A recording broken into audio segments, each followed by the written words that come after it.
Good morning. This is Jason Dean coming live at you from Film Fanatic headquarters. It is Sunday at about 10:13. Hope everyone's doing good. Hope everyone has had a good weekend or is continuing to have a good weekend. So, yeah, I had a good weekend. It was pretty fun. I played a couple of gigs and then had some rehearsals. This uh this week was kind of busy, but the biggest problem is or the only problem that I had was I had some problems sleeping for a couple of days, and it caught up with me big time. And had quite a few things going on this week, but it caught up with me yesterday, and I was pretty sleepy. But we that's why we love power naps and black coffee. So, but anyway, yesterday I had mentioned in my last video, and I love to always start the shows by saying, give a shout out to the new subscribers to this channel, Film Fanatic. I really appreciate the love. It just gives me fuel to keep going, and I'm always excited every day to do another video, and my brain is always thinking of some new ideas of future videos and maybe some future shows that I want to do. So yeah, stay tuned for some new things around that. There's always kind of things on the back burner as far as ideas that I have and things that I want to get to. So, but I really appreciate the new subscribers and all those great things. In yesterday's video, I had mentioned that I was going to my favorite place, my home away from home, and that is Bull Moose Music, and that is in Waterville, Maine, and I go there quite a bit. I've been going probably 2 or 3 times a month, maybe a little bit more. I was going there fairly regularly last year, and about 2 years ago I was going there. I would space it out. I would go like every 3 months or so, and I would usually go there. Typically what I would do is I would go to Bull Moose, drop some cash, buy a bunch of movies and some new albums. Mostly most of my money goes towards the my movie collection, but I always buy albums. I bought some albums yesterday, and I have this funny rule, and I know I've mentioned it before, but I always think it's kind of funny, or at least it makes me laugh for what it's worth. But I go to Bull Moose more now. Obviously, I go there a little bit more. I've had a little bit more, um, a little bit in the world. I've had a little bit more cash flow lately, so it's been nice, and I've been able to put a little bit of money away to buy movies a little bit more often. And I love that's my favorite thing to do is to go there. And so I probably spend a little too much money, but hey, whatever. So, but it's something I love, and it's. And I think not only is it obviously it's the entertainment value around it, but I also feel in a lot of ways for me it's kind of a part of me continuing my education in a lot of ways with all the movies that I've been buying. And the reason I think that is a part of it is, it's like, well, you think of when you're in college, you go to college and you have to buy a bunch of required textbooks. And then you end up buying other books related to those subjects. But there's always that thing of when you're in school, you have to purchase a particular amount of books to be able to take those courses. And those are typically really, really expensive. And then you have your supplies and all those things. But those are, to a degree essential to furthering your education in those classes. And I kind of look at it that way a little bit around my purchasing of movies. And of course, the main reason is that I just love movies. I'm a film fanatic, so I just spend on spend money on the things that I love. And that could, and for other folks out there, that could be anything. But and it's obviously the entertainment aspect. But for me, when I think of it as kind of an educational thing, is that movies are such a big and music, but movies are such an inspiration for me all around. I mean, all of the components and all of the ingredients that make up a great film, for at least in my book, are so tremendously influential on me. And in particularly, it's mostly centered on my band Quantum.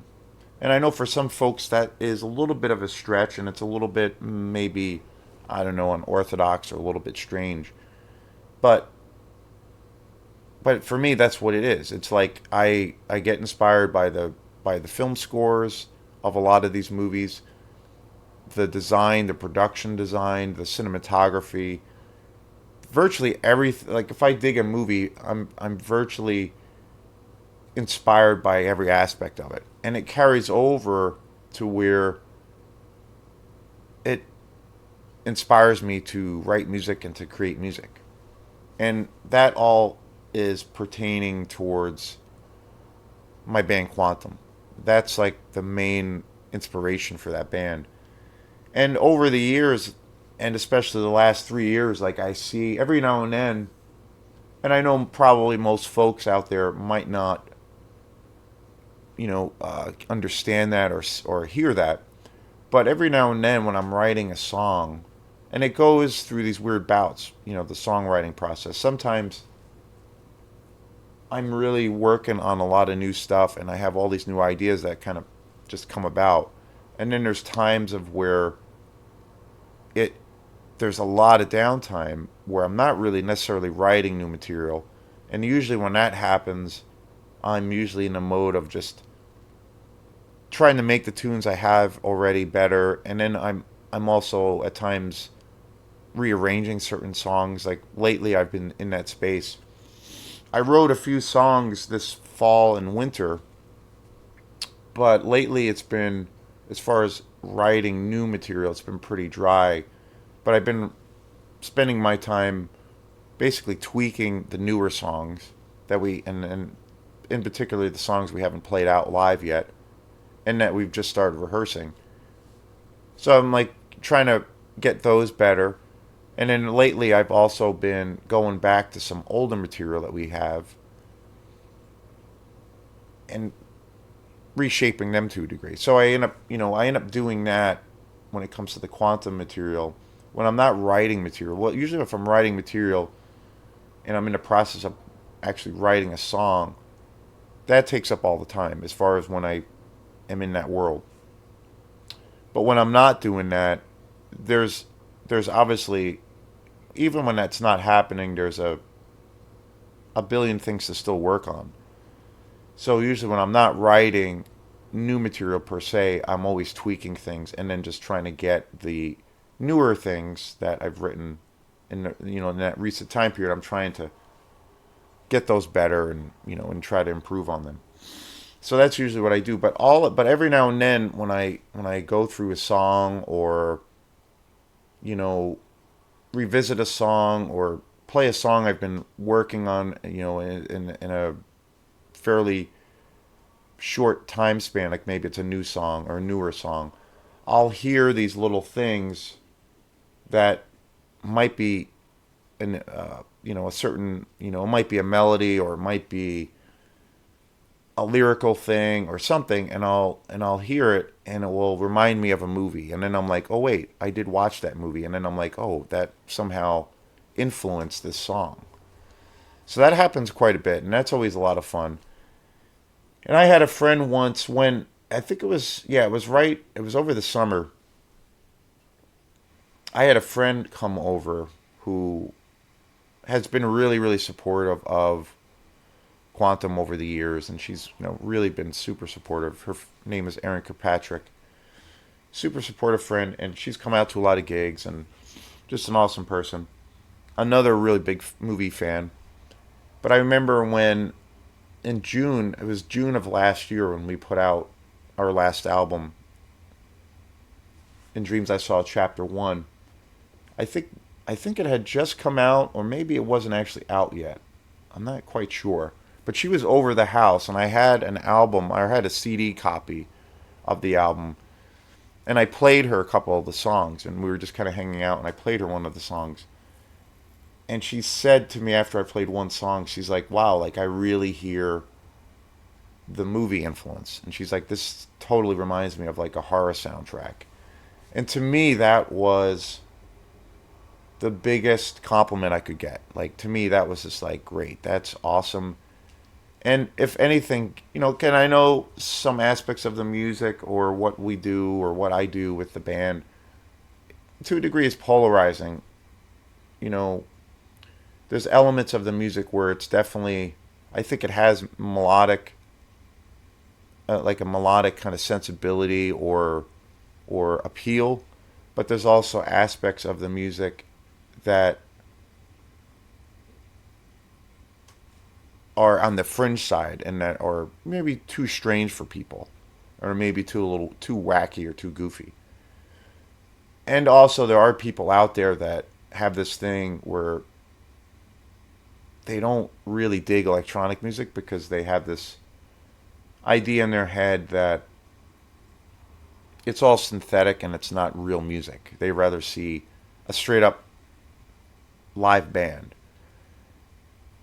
So I deal with that a lot sometimes, and that's fine. That's totally fine. My thing is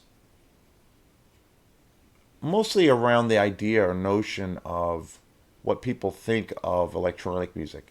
And I'm not out to change people's minds. I'm not out to do any of that because that's impossible and I wouldn't want to do that.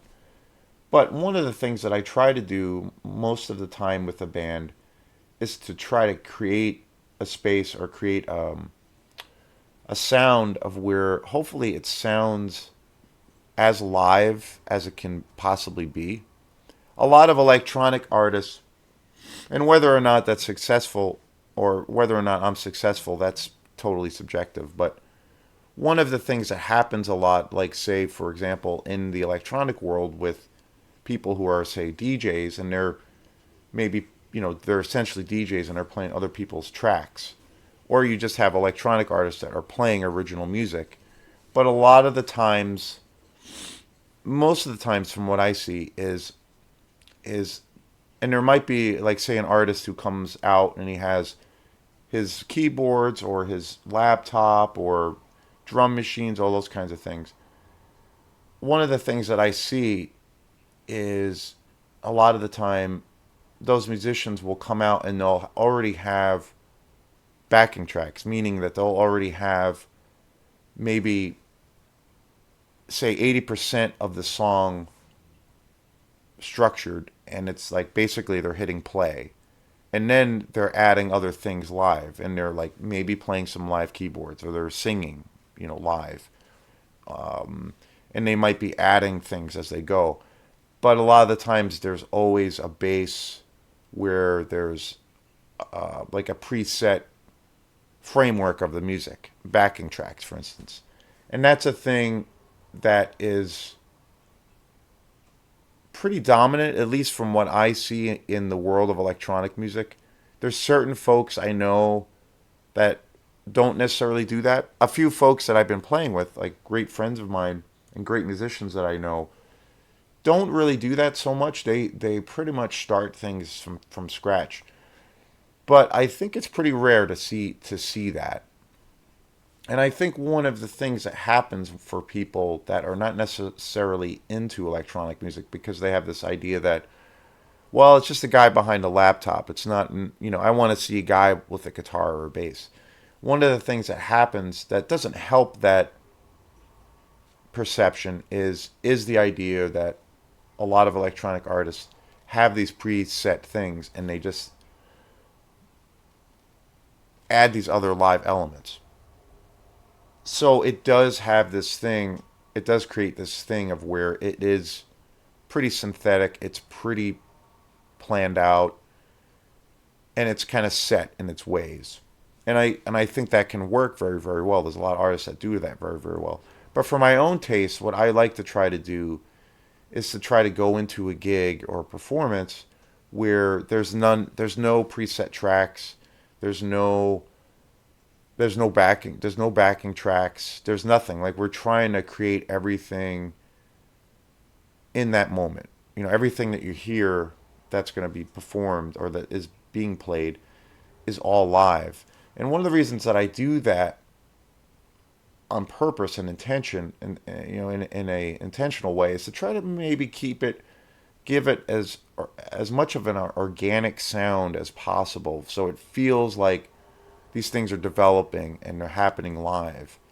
So I try to do everything live and to try to give that feeling that you're seeing a live band but in a different context. Just kind of a funny thing that I've always thought about. And that's also my friend Mike Whitehead, who plays bass in the band. That's also why he's a big part of it, because he's playing live bass, and that adds a whole nother kind of thing of hopefully trying to keep it in a organic light, if you will. So that's one of the things that I try to do. And again, some people like it, some people don't, but that's just the kind of the vibe that I get. I always try to think of whatever we're doing. I'm always thinking in my head, okay, I want to make this as live as possible and create this feeling that it's not perfect and it's not all sequenced, it's not all quantized, and it feels like a live thing happening in the moment.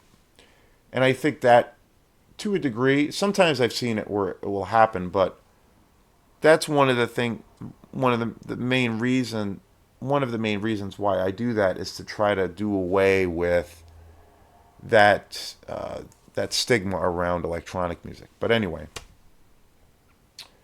the greatest compliment I can get, like I said, my friend Erin saying that she felt that the music really reminded her of a horror movie soundtrack, and I was just like, yes, thank you. That's what I needed to hear.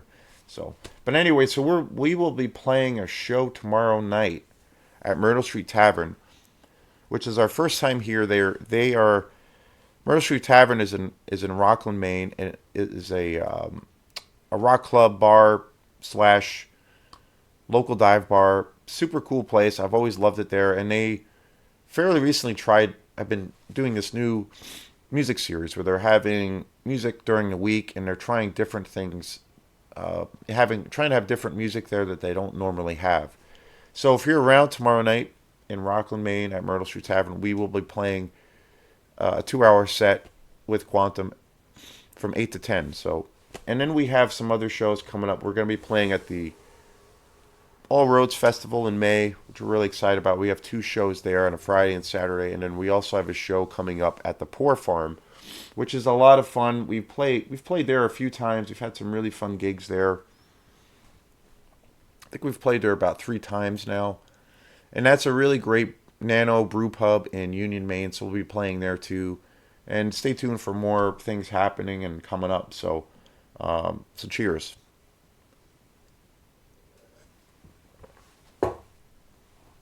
So today's show is a movie that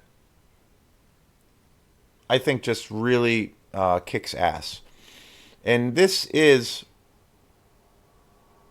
a movie that I saw a lot when I was a kid.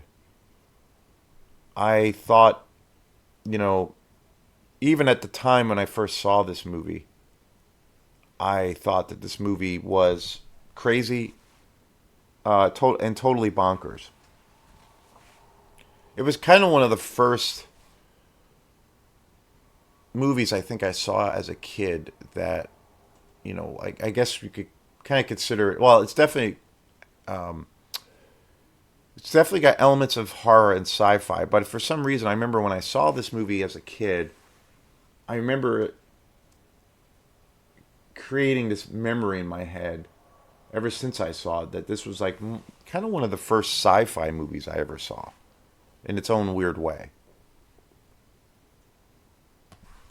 And that is this glorious movie right here called The Stuff. This movie is so bonkers crazy and just one of the best exploitation movies from the 80s. my good friend Nikki actually bought this for me last year, and I believe it was a birthday present. Such an which was so cool, so awesome. This movie is just amazing. Like, such an incredible movie. It came out in 1985. And this movie is the epitome of like the 80s exploitation world. It's got all these great elements. It's super funny. It's like a black satirical comedy.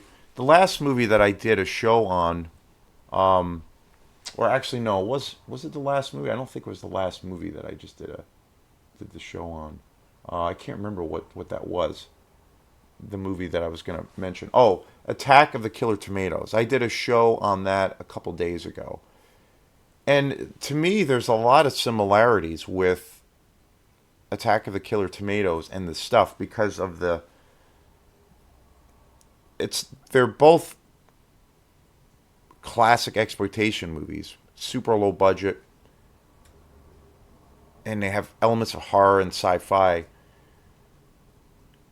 and they're totally ridiculous. But they actually, at the core of those movies, of both movies, the stuff, this bad boy right here, and also Attack of the Killer Tomatoes, those movies for me are very similar in tone because they deal with a lot. They're satires, and they deal a lot with social issues, really, and they're not heavy-handed.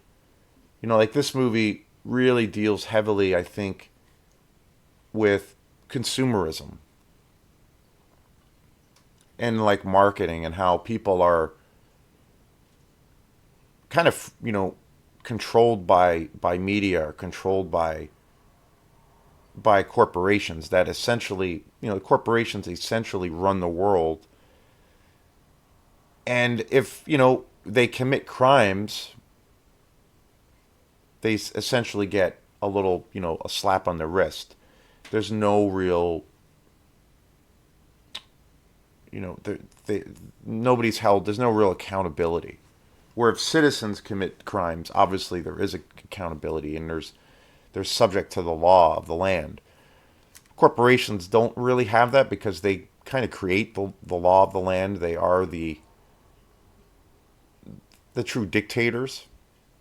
And this movie does such an awesome job with like kind of critiquing that whole idea of what consumerism is, the levity of what it's like to be in a society that is run by corporations, and especially where corporations have kind of taken on this thing of where they're essentially these entities and they influence politicians. They also help finance campaigns. The Koch brothers is a great example of that.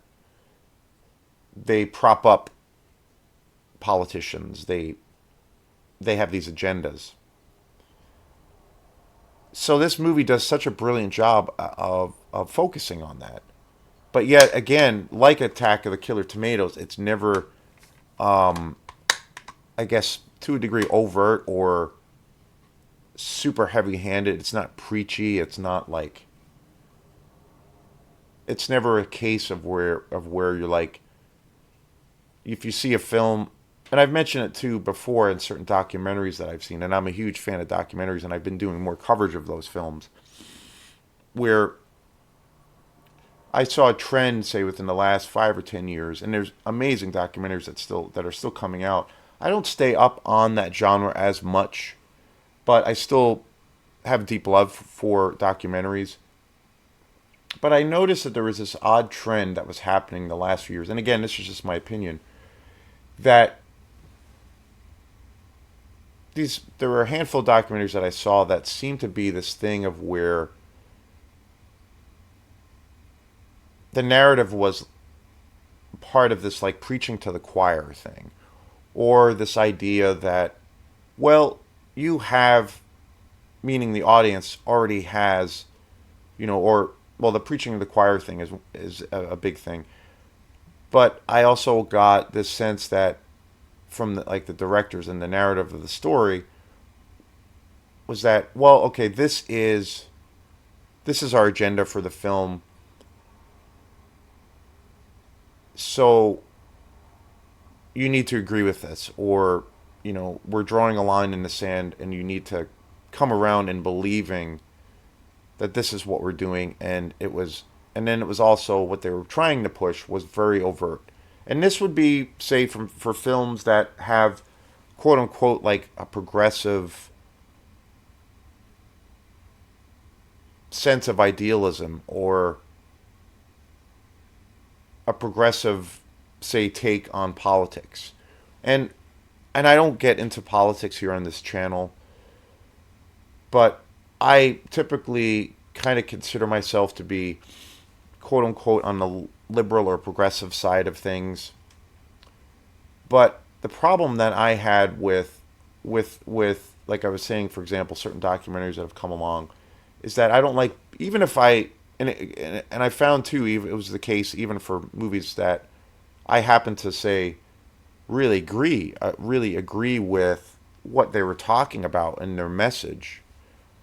I don't want to, even in that context, I don't want to be told by anyone that I need to believe this way or I need to think this way.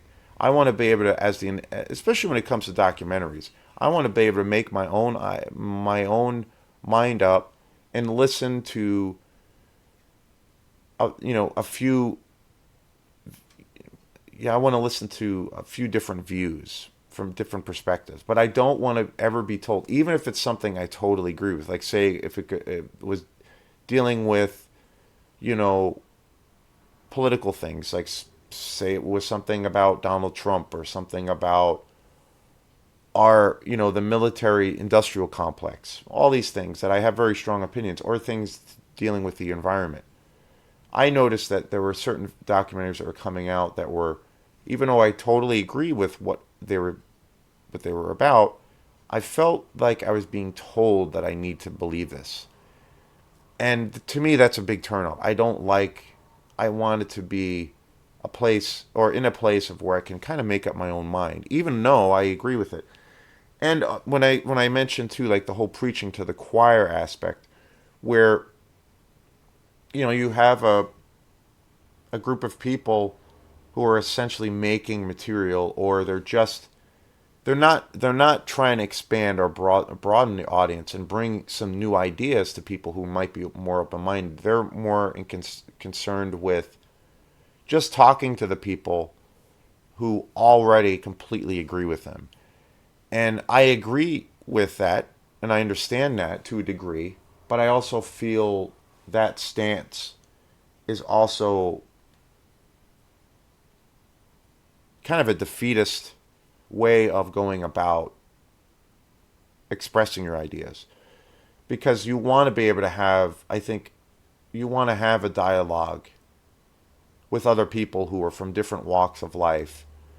And you don't necessarily want to, if you have this thing of the narrative of where you're drawing a line in the sand and you're like, creates this thing of you're either with us or against us, you automatically shut out those people. I rather hear somebody who's going to reach out to other people, and if those people are at least open to it, they can hear these different perspectives. And you never know, it might change people's minds into thinking something a little bit different. And to me, that's more of a successful way to go about it than to just target your audience that already agrees with you.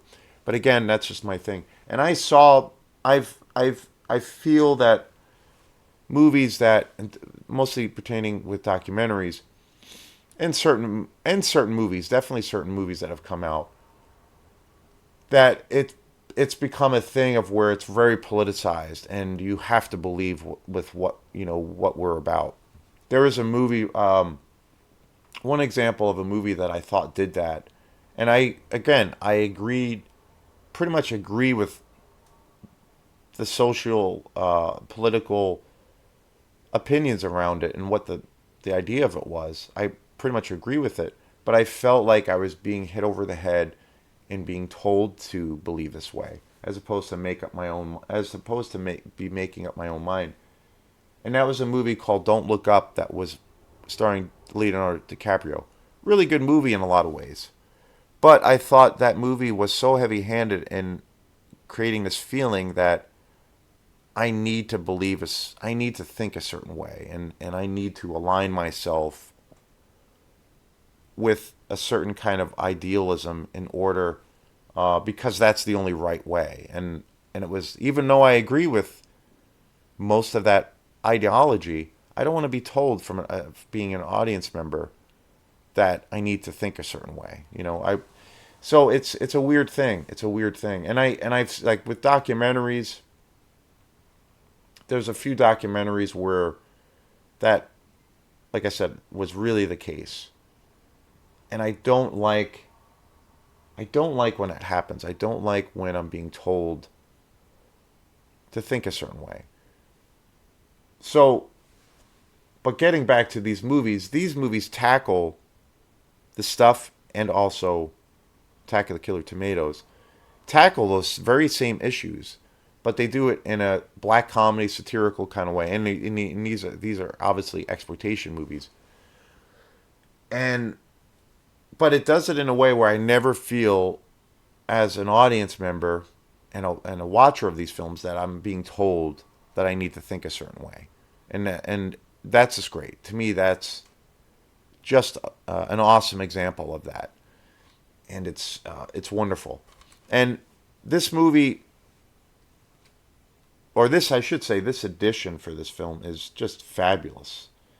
This this came out on Arrow. Arrow is another company that pretty much specializes in movies from the 60s and 70s and 80s,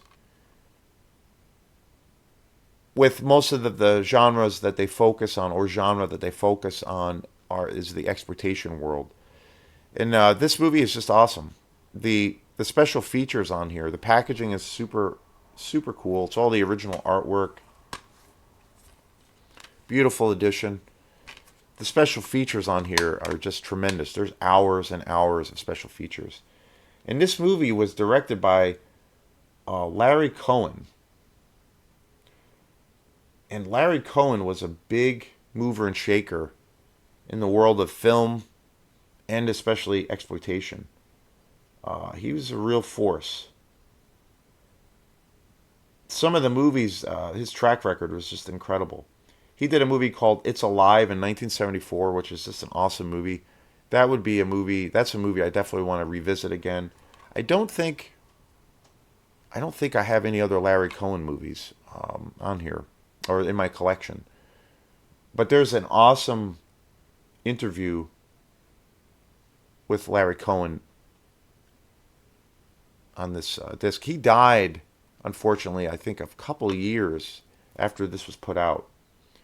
So this is probably the best movie he's ever done, The Stuff in 1985. He also was involved with Maniac Cop 2. He was one of the writers. Larry Cohen, which I always forget, was one of the writers with Bill Luswig, who created Maniac and then also Maniac Cop. And I've talked a lot about those movies. In particular, I've talked a lot about Maniac, because Maniac is my favorite, pretty much my favorite exploitation slasher horror movie of all time. And Bill Luswig, who is the director, who is just, an icon in the world of exploitation horror movies, he worked for a long time with Larry Cohen. They collaborated and wrote those films together. Just really great. And I forgot. I'm always reminded. Well, like today, for example, I'm like, all right, Larry Cohen. Just, fabulous, fabulous figure in the world of exploitation. He also directed It Lives Again, which came out in '78, which was the sequel. He also was involved in Maniac Cop 2. One of his one of his movies that I just think is such an incredible movie, which I need to buy on Blu-ray, is a movie called God Told Me To, and that came out in 1976. That movie is just amazing. Larry Cohen wrote and directed it. directed that film. That movie is such an awesome movie. Super low budget, real gritty, pretty messed up movie, pretty disturbing, great exploitation movie. And like I said, he's had a long partnership or had a long partnership with Bill Luswig, and they were both directors and writers in New York during the 70s and 80s. They were, part of that whole New York scene during the time of the grindhouse cinema when 42nd Street was like the mecca for exploitation. Like these guys were, products of that. They were there during that whole, amazing period of, when all of these films was a thing and it was happening. He also directed Return to Salem's Lot, which is crazy. The Ambulance, Black Caesar. He also directed, which is a classic exploitation movie. I haven't seen that in years. I think I've seen it once or twice, but it was like forever ago. It's Alive 3. He also did Maniac Cop and Maniac Cop 3, like I just mentioned. Uh, but definitely, God Told Me To, which came out in '76. That movie is just amazing. That is definitely a movie I need to get. And Black Caesar, which came out in '73. I mean, just amazing. Hell Up in Harlem, which came out in '73. Special effects in 1984. He worked into the 2000 period. He also did Phone Booth, which is crazy, with Colin Farrell in 2002. Yeah, just a wild, wild career. The But the stuff, I think the stuff and God Told Me To, those two films might be his most popular films, or his looked at to be his two most successful films, I believe, in his career. And the cast for this movie is just awesome, just an amazing. You have Scott Bloom, Michael Moriarty, who is a really well known character actor. He was on all kinds of television shows on NBC. He's always played like a cop, but just a tremendous actor. Paul Sorvino is in this film, just so awesome. Garrett Morris, amazing, amazing.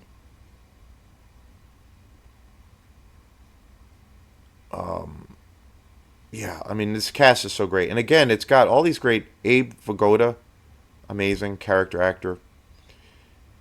And again, it plays out like a black comedy. It's definitely sci-fi based, and it's got elements of horror. And the practical effects in this movie are just tremendous. Just and when you think that this was made in 1985, it's just wild. It's just wild. And basically, the whole this the idea or the centerpiece for the story for the movie is basically a private detective who's played by Michael Moriarty investigates a new consumer taste treat that's absolutely delicious, but also possibly lethal. And it's the stuff, and it's just kind of like this marshmallowy goo, and it slowly like takes over people and kills them.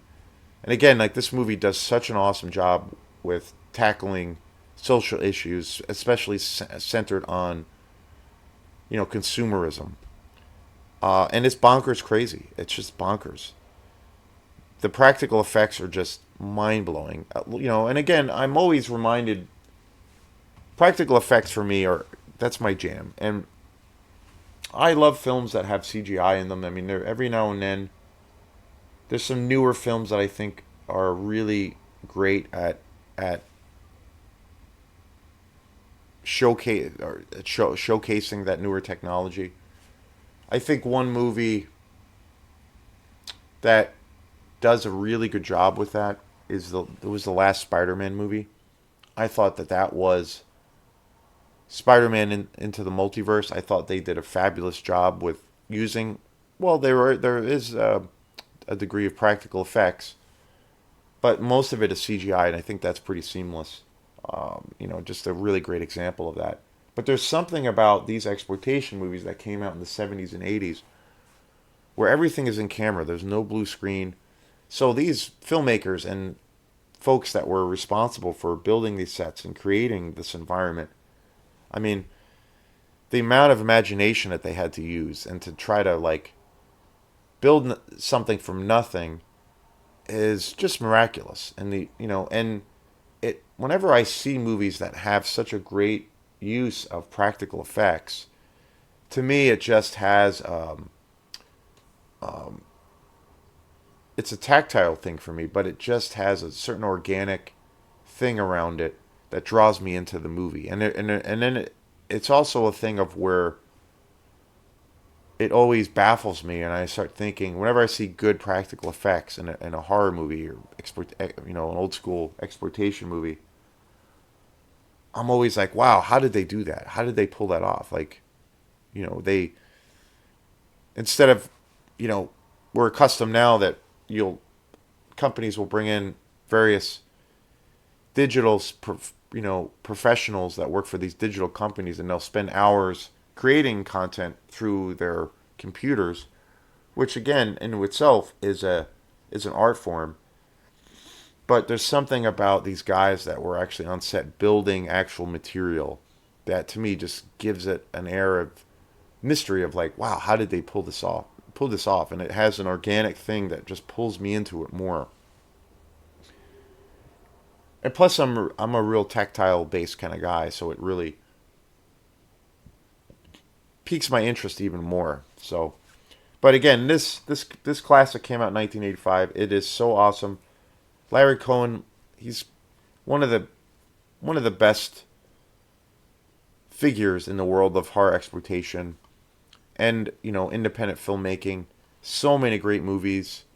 Such a creative force in the world of exploitation. I think he is definitely or was definitely one of the key guys that helped one of the key players in the world of exploitation that helped shape the entire genre, like really essential. I think he's like one of those guys. Like when I think of exploitation, obviously that means a lot, but I think of like some of the key players in it. I think Herschel Gordon Lewis, without a doubt, Lucio Fulci, without a doubt, Dario Argento, uh, Mario Bava, Italian director, um, Bill Luswig, James Jess Franco, amazing. And then I think of Larry Cohen as being one of those guys, like key figures and key players in the whole world of exploitation that kind of made, you know, the genre what it was and helped really create it and also shape it. And to leave a legacy, where this legacy was kind of created in the 60s, 70s, and 80s, that still is a big influence on modern horror films and sci-fi films. Just so great. So this is Jason Dean. Definitely get a chance to, if you get a chance to see this movie, the stuff, it's the shit. 1985, Larry Cohen. Thank you guys, and we will see you next time. Peace.